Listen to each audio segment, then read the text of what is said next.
Internet, my name is Ace, and today I'm going to show you how to draw uphill perspective. So for drawing uphill perspective, you just need a ruler, a rubber and a pencil, or your favorite digital software, which is a little easier in digital software because you've got perspective assist tools and the like. So if we make a dot in the center of the page and then create a line, we have a horizon line and our vanishing point. Now, if you're not familiar with one-point perspective, check out some videos on one-point perspective and then come back to this, because we're going to have multiple horizon lines in that and it might get a little confusing. So then we need to draw a line vertically upwards from that vanishing point, and the higher the line, the more extreme the slope is going to be. And so there's no real science to where these horizon lines are. So we've got the vanishing point 1 here and the vanishing point 2 up there.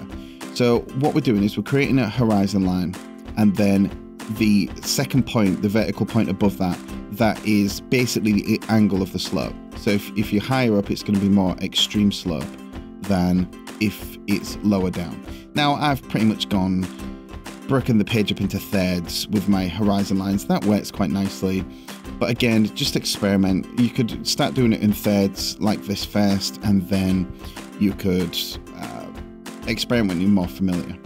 So what we need to do is we need to we're creating a path first that's on the floor. So there's no elevation yet. And all I did there was create two lines from the going back to the vanishing point, and just so they're about equal either side, the actual positioning of them.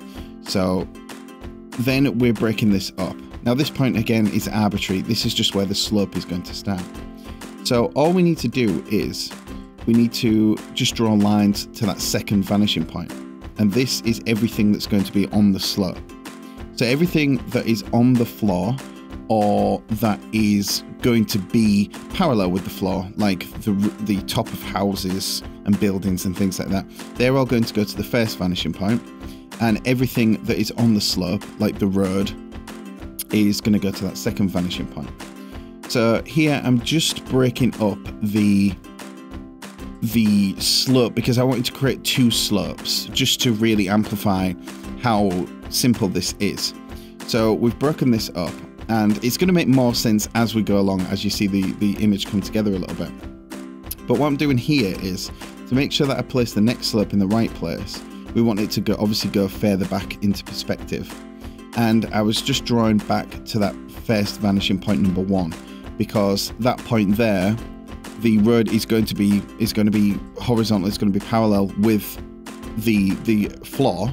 So that's going to be going to that first vanishing point.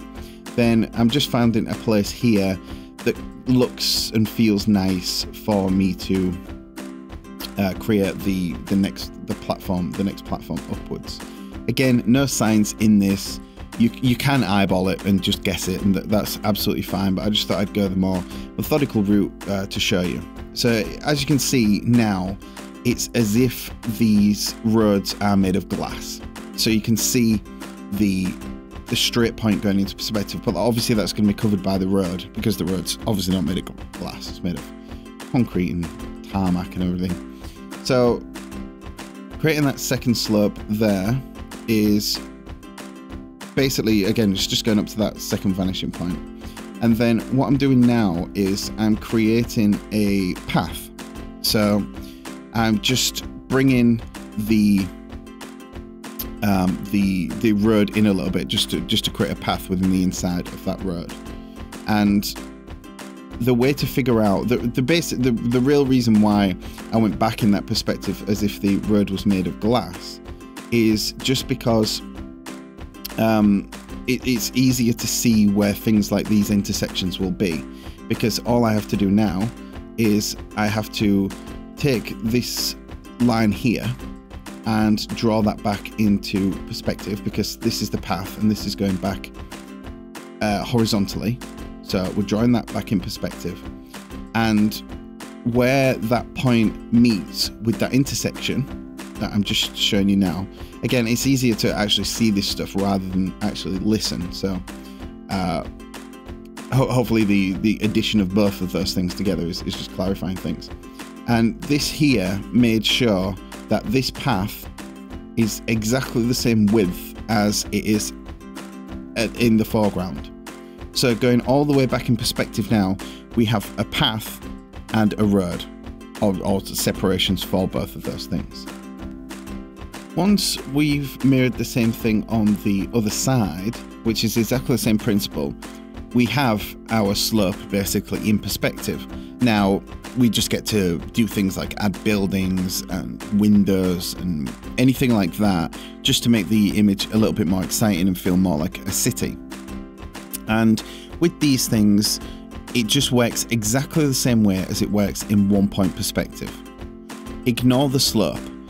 Buildings, as they're built when they're on a slope, they're obviously not built where the floors and the windows or everything are on a slope, or else like everything's just gonna be rolling all over the place, obviously. And training a baby to crawl would be pretty difficult.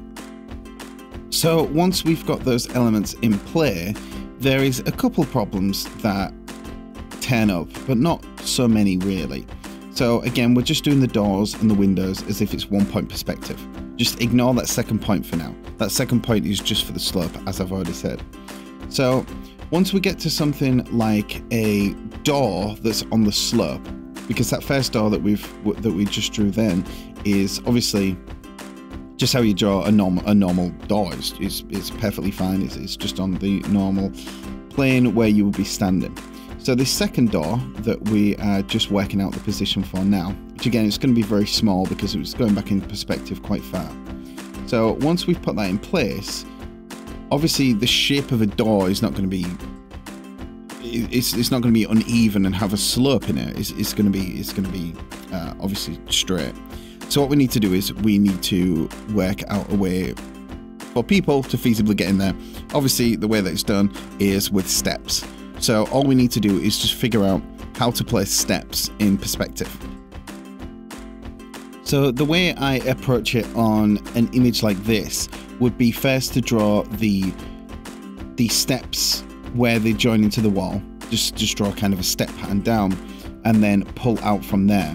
Now the actual horizontal parts going backwards from the steps are going to still go to that first vanishing point, because obviously steps are horizontal. And so that's all we're doing, we're just tracing back to that horizontal point. But there'll obviously be a bit where the steps intersect with the path, and that's what I'm drawing in here. Basically all we have to do at this point is just create a line going up towards that second vanishing point, and we have steps. Now you could increase this, you can get more technical with the steps and actually work them out properly in perspective. I do have videos on my channel of stairs and steps and things in perspective, so you can check those things out if you want. But for the majority of the time, eyeballing things is going to look fairly accurate with perspective. The only time to really go like dig into that bag of techniques and things like that is if you're struggling with eyeballing things and you're just like, why is that not looking right? There is a method obviously to getting it right, and that's the time to really check that stuff out. So once we've added in those steps, we can just go in and add windows and things like that, and then mirror the same thing on the opposite side, maybe vary up the building sizes and things like that. But again, this is just working in 1 point perspective. Everything from this point forward is incredibly simple. You just have to ignore that second horizon line. So here is the final image that I worked on. Again, I just did a really quick ink because it was just for this video. It was nothing particular. Not that you guys aren't worth it, I love you all, but I just inked it super quick and just basically to get the point across.